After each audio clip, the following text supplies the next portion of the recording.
Le couvent des Capucins. Marguerite, sœur d'Henri III et comtesse de Senlis, devint Marguerite de France par son mariage avec le roi de Navarre, le futur Henri IV. Son mariage annulé en 1599, c'est comme reine Margot qu'elle revint résider dans notre ville. Le 28 juillet 1610, elle posa la première pierre d'un couvent de religieux capucins à une demi-lieue de Senlis, près d'une fontaine au lieu-dit l'Aulnoy.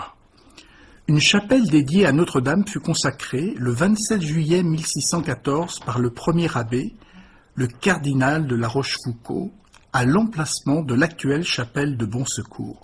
Face aux épidémies de peste sporadiques d'abord, puis endémiques à partir de 1624, les moines capucins, sous l'autorité de l'évêque Nicolas Sanguin, prodiguèrent efforts et grande générosité pour soigner ou au moins aider les malades.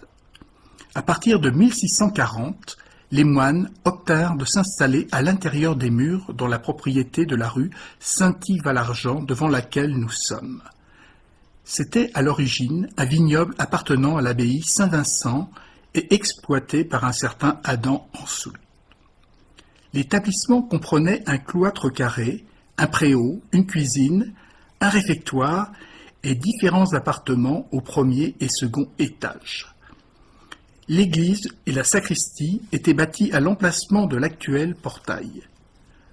Comme devant chaque église, il y avait en face de l'entrée une petite place avec une croix, dite place des Capucins, qui servait de station lors des processions. Les Capucins restèrent ici jusqu'à la Révolution française. Le 24 mars 1789, dans le cadre de la consultation des États généraux, une assemblée des 3 États du bailliage provincial de Senlis se tint en l'église des Révérends Pères Capucins, présidée par M. le duc de Lévis, grand bailli. À la fin des débats, le procureur du roi déclara « Messieurs, vous avez procédé à la rédaction de vos cahiers de doléances, plaintes et remontrances, et à l'élection de vos députés.